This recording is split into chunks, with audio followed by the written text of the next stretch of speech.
대출금리 하락하는데 여전히 이자 폭탄. 왜?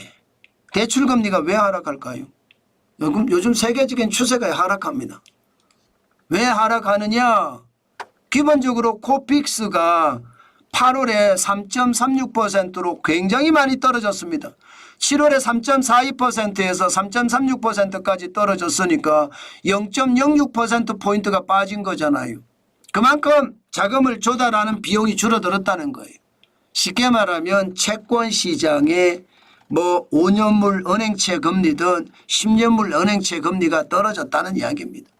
이게 일반적으로 코픽스에 반영되는 거라고 하면 뭐 10년물 은행채 금리를 본다고 했을 때 떨어졌다 이런 뜻이에요. 예, 신규 취급 기준으로도 3.36%, 과거 2022년 12월에 4.29%보다 많이 떨어진 거죠. 마찬가지 잔액 기준으로도 마찬가지입니다. 3.67%입니다. 예, 7월에 3.69%에서 67%니까 0.02%포인트 떨어진 거죠. 잔액 기준으로 떨어졌습니다. 그만큼 말입니다. 코픽스 자체가 떨어졌다. 코픽스는 일반적으로 이야기할 때요. 8개 은행의 자본 조달 비용 지수라고 생각하면 됩니다. 은행 입장에서도 예금이나 적금 들어온 거 가지고 대출을 다 운영하기는 쉽지 않습니다. 그러면 은행은 자금 조달을 받아야 되거든요. 자금 조달을 받는 게 중앙은행으로부터 돈을 빌리는 것도 있을 거예요. 그렇지만 중앙은행으로 돈을 빌리는 것보다 자체 조달이 중요하잖아요. 은행채 발행합니다. 채권 발행해서 조달하는 경우가 많거든요. 예, 이 채권 조달해서 채권 발행해서 조달하는 비용 뭐 등등등등 자금 조달에 들어가는 비용을 다 합한 게 이게 코픽스예요. 일반적으로 자금 조달 비용 지수라고 합니다. 이게 떨어진다는 것은 금리, 대출금리가 떨어진다는 거거든요. 여기에다 가상금리 붙여서 대출금리를 결정하는 게 일반적입니다. 여기에다 가상금리라는 게 여러분도 알다시피 은행도 운영을 해야 되잖아요.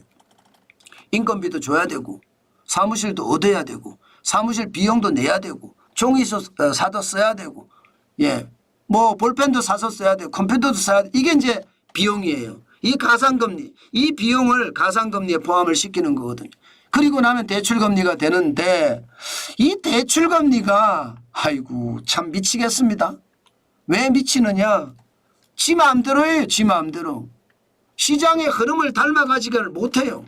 떨어질 때는 여러분 알다시피 주택담보대출 변동금리가 뭐 국민은행이든 우리은행이든 4%가 깨졌다. 4% 밑으로 떨어졌다. 이 말 많이 들었잖아요. 어느새 4.5%로 올라갔고요. 예, 우리은행은 5.05%까지 올라갔습니다. 어느새.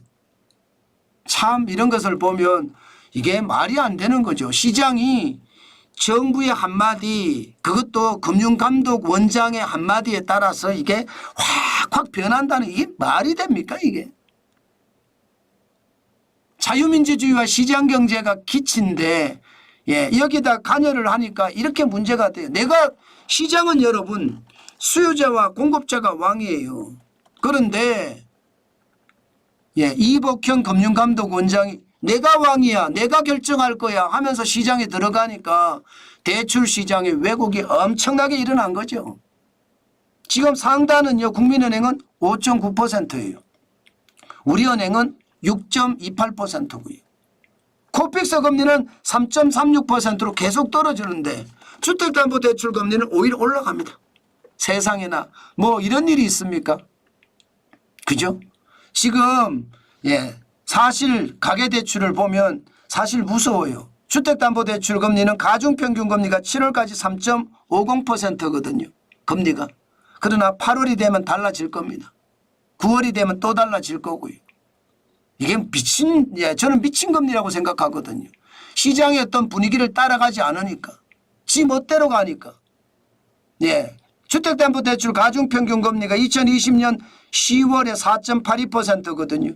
지금은 떨어지고 떨어져서 7월 현재는 3.50%예요.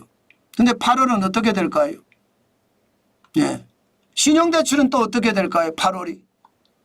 신용대출은 2022년 12월에 7.97%였거든요.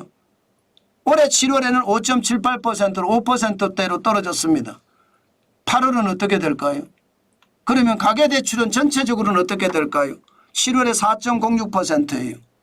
저는 결국 관치가 이자 폭탄을 여전히 힘들게 만든다. 이자 폭탄을 때리고 있다. 이런 생각 지울 수가 없습니다. 여러분, 우리는 예상했던 것보다가 금리가 안 떨어질 거예요. 지금 주택시장이 난리가 났습니다. 25주 연속 서울 집값이 올라가고 있습니다. 25주 연속이요. 이런 상태에서 금리를 내릴 수 있을까요? 금리 못 내립니다. 저는 참 나쁜 게 꼼수라고 생각해요. 시장은요 굉장히 정직하거든요. 그 정직한 시장의 꼼수로 대응하면 그 꼼수는 결국 탄로가 나게 돼 있습니다. 예, 정직한 시장은 정직한 시장 그대로 시장 원리를 통해서 접근을 해야 되거든요. 그렇지 못하면 저는 이런 일이 벌어진다고 생각합니다.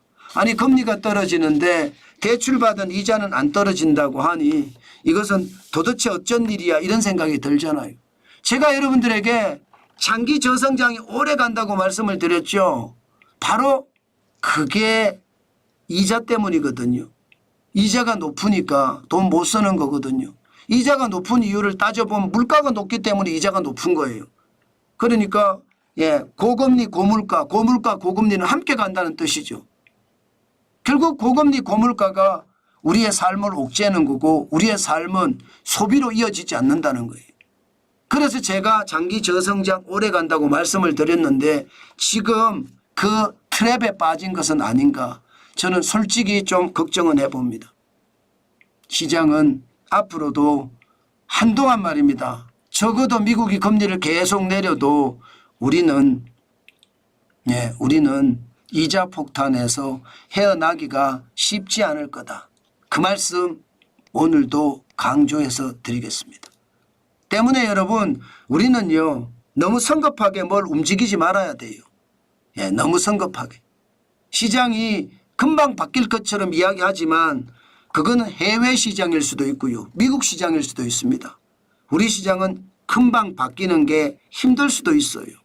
때문에 시장 철저하게 경계감을 가지고 보시면서 여러분들은 여러분 업에 열심을 다해서 현금을 쌓아가는 것. 저는 그게 가장 중요하다. 그 말씀 오늘도 강조해 드립니다.